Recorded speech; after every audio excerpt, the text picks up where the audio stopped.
is the president's former physician, Dr. Ronny Jackson, joining us now. Dr. Jackson, good to have you with us. Hey, thank you guys for having me. Your initial thoughts this morning upon hearing the news that the president and the first lady, again, have tested positive for coronavirus? Well, obviously, it's spinning everybody up and it's having a big impact. But as a physician and as President Trump's former physician, I'm not overly worried about it. And I'll tell you, the reason is because the president's in great physical condition. He's in great health. He doesn't have any comorbidities that tend to, factor into someone not doing well with this. He's asymptomatic, and the vast majority of patients that get this virus now, we know, either get very minor symptoms or they remain asymptomatic and only know they have it because they got tested for some other purpose, because of some exposure or something, or going back to school or work. And so I suspect that the president is going to be in a relative quarantine at the White House for a few days, and he's going to continue to do well, continue to be asymptomatic, and I think that hopefully in 10 days or less he's going to be back out on the campaign trail and back to work. From a campaign standpoint, he's not gonna miss a day of work as far as running the country. And Dr. Jackson, if you're asymptomatic and you get 2 negative tests in a row, you then no longer, I think it's 24 hours after 2 negative tests in a row, 48 hours after 2 negative tests in a row, you can then end quarantine. Is that true?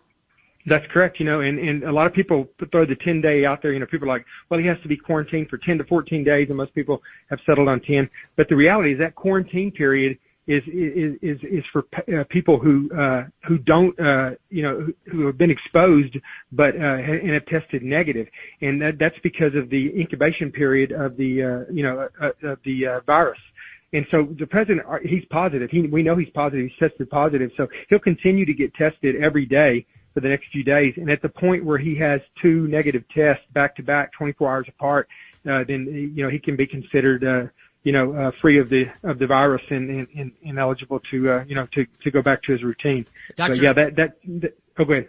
No, sure. Dr. Ronny Jackson, just as a guy who obviously has personal experience working inside the White House, I kind of wonder how all of this goes down, because when the president of the United States gets sick, it's not just a matter of personal health, it's a matter of national interest and security, right, to follow. What is that like? So if you've all of a sudden get a positive test back, does that unleash a series of protocols that you have to start walking down that path?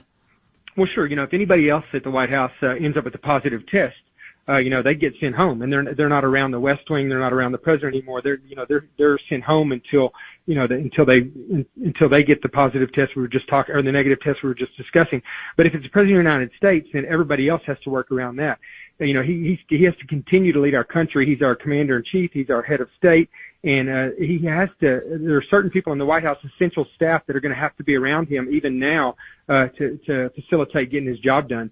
So what they'll do is they'll pare down to just essential staff. So if you don't really need to be there, then you won't be there. You won't be around the president.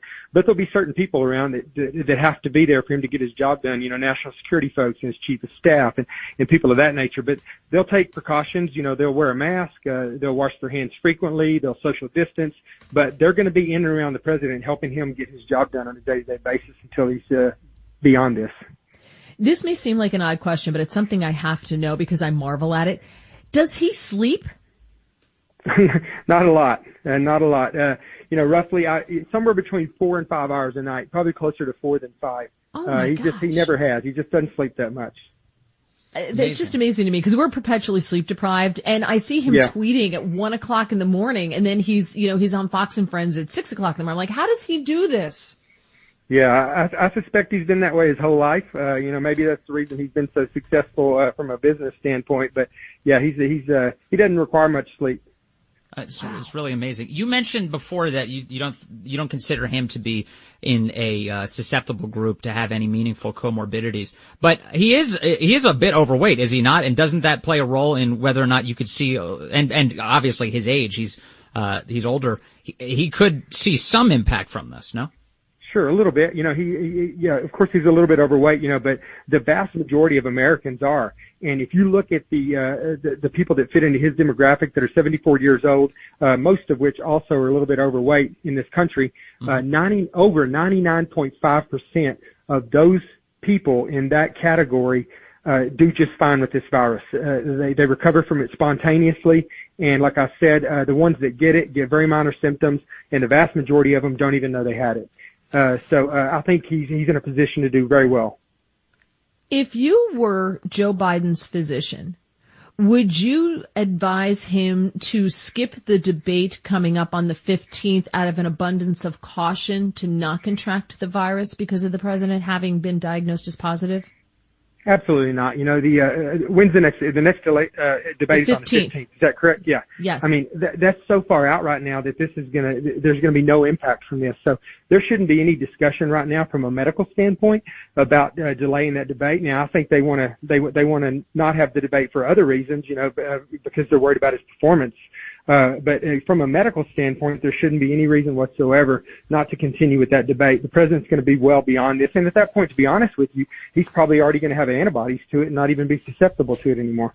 Well, thank you, Dr. Ronny Jackson, for joining us. You have a busy time in your life right now. You're running for Congress. Texas is 13th congressional district in the United States House for this election.